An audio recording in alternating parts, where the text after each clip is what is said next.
Hi, I'm Carrie Ann Stout, founder and CEO of Vinco Bar Exam Coaching. And we are back today interviewing another one of Vinco's successful students who recently passed the bar exam.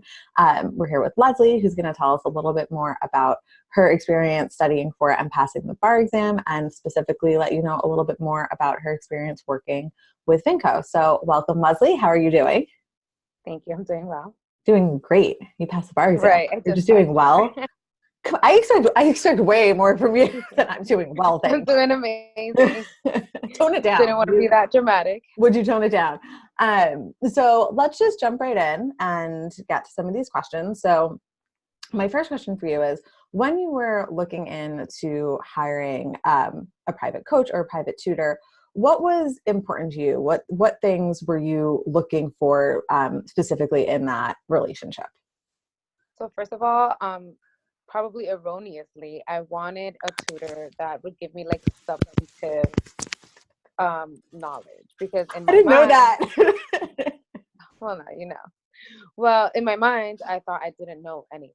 So I thought my bar prep books weren't enough. So I needed someone in my mind that would like be a teacher or a professor.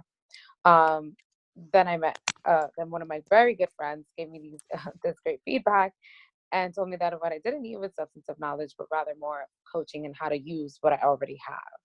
And so that shifted my perspective, and the recommendations were glowing. So I had to book you guys ASAP.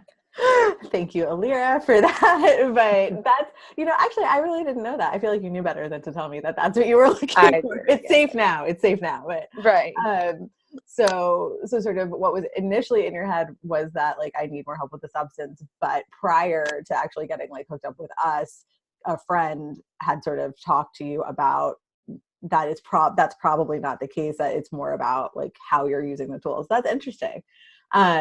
And so, you did sort of have that experience of being like tutoring, coaching.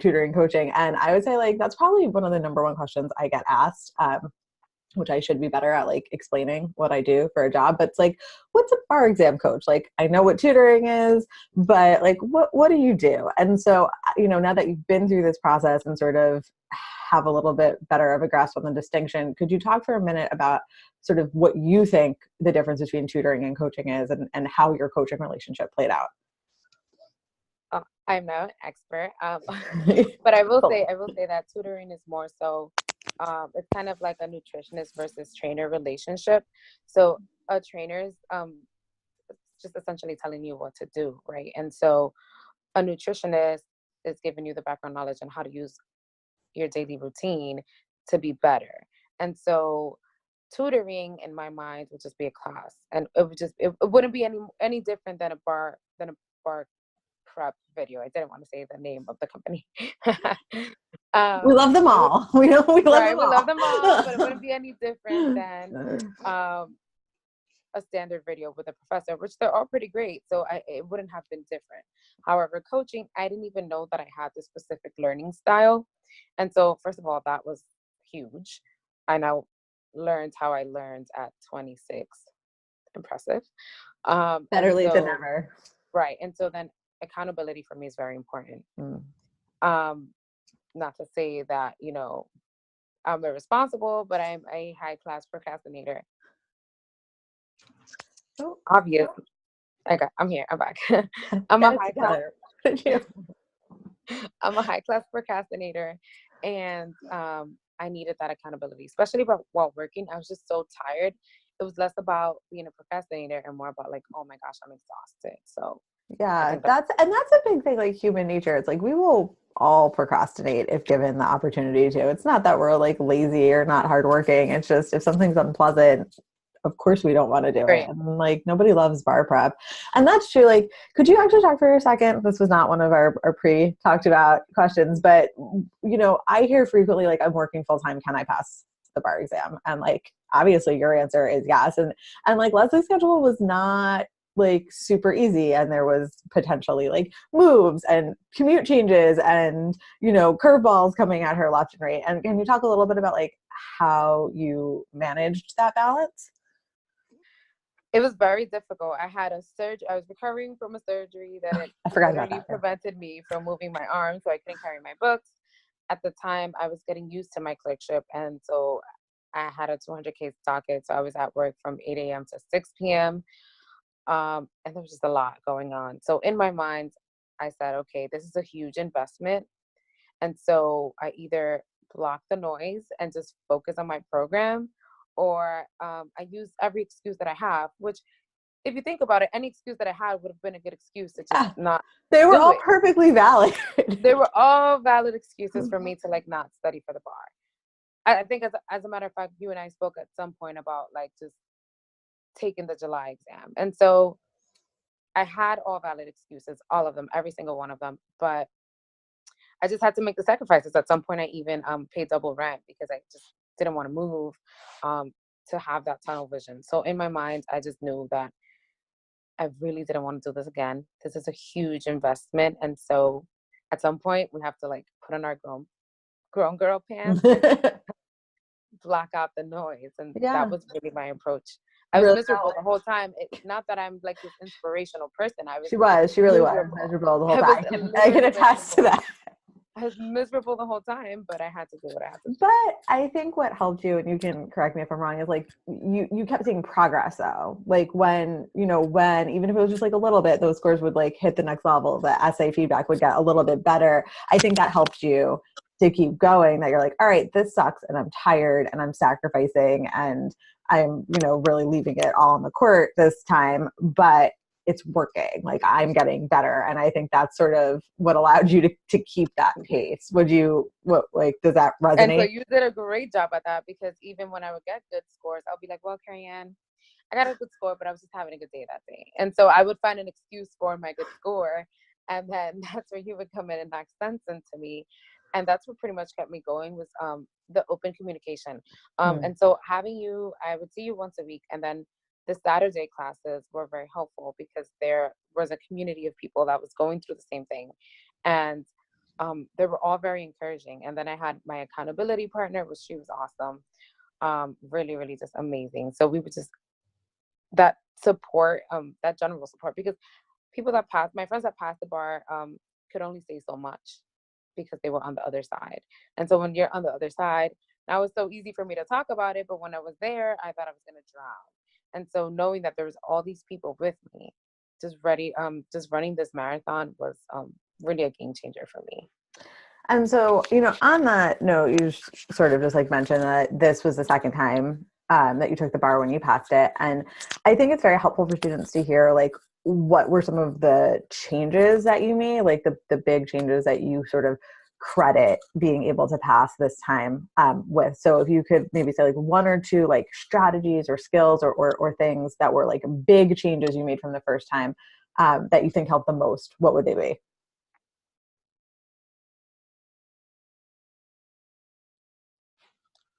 Are you with me? Yeah, we're still here.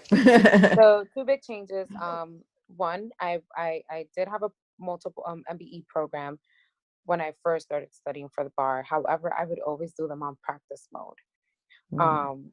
Mostly because I couldn't face being wrong, because that's just me. And so that was a big, big change. And the second big change was really not implementing other people's study methods into my own. At the time, everybody in my graduating class was studying.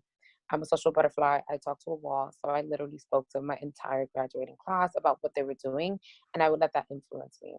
However, nothing I did was catering to my learning style. Yeah. So here I was, overworked, doing all these things, and none of them would stick because obviously I wasn't doing the right thing for me. And so just like law school, I think that's advice I heard one out and I didn't follow through to the bar prep, was just like trust your gut and follow your style and take advice with a grain of salt. So those were two major things. I think that made the difference for me. The big things. Yeah. So timed practice questions where you're not getting your feedback till the end, and right, kind of keeping laser focus on, and I will say, like, that wasn't easy for you. That's something you had to fight against, which was like, what's that person doing over there? Should I be doing this? Somebody told me about that. But you really, you were very good. And I think like that open communication that you were talking about, it goes both ways, right? Because like, you heard me say, like, sometimes students go rogue and they start doing like somebody else's plan, or like, oh, I read this thing on the internet, now I'm going to do that. But you were kind of good about coming to me and saying like, I heard this, like, what do you think? As opposed Right. to just like going to do it. And sometimes we'd implement it if it was good, but sometimes I'd be like, step away from whatever that is, slowly, back away slowly. And so now I am sure this is going to happen. People are going to start asking you like, okay, like I'm getting ready for the bar exam. Like, what advice do you have for me? And so you have someone who you have like 2 or 3 minutes to talk to, and you can only give them one piece of bar prep advice. What would you tell them? Wow. One piece. Okay. That's Maybe 2 difficult. if it's a real struggle because it's you. Honestly, the most honest thing I can say is, and I think you told me this, so I am going to credit you for this quote. But I think the most important thing you told me is you cannot cheat the system. This is a bar exam and this is hard work. And a lot of smart people are taking this exam, and a lot of smart people are not successful at this exam because you need to understand that this is a hard exam. So if having that laser focus, shutting everything down, understanding that this exam is made for you to fail, it's not made for you to pass, really shifts your perspective. And 2, sticking to the plan. It's just so hard to not stick to the plan. And that was a challenge for me. So I think really just that would be the 2 most helpful things I can say to anyone. Just Yeah, I think it's like it's that, again, like human nature. It's like you want there must be an easier way. Like, and right, I'm all about, we don't do like BS here. That's not efficient, and not right, we try to streamline and make it as efficient as possible. But like you're gonna show up and work every day here. Like exactly. that is the truth, and it's not always going to be easy. Some days are going to be harder than others, right? But there's no like you can't get around it. I Everyone tried. has their if anyone Did not work put that theory to the test, it was Leslie. every single time.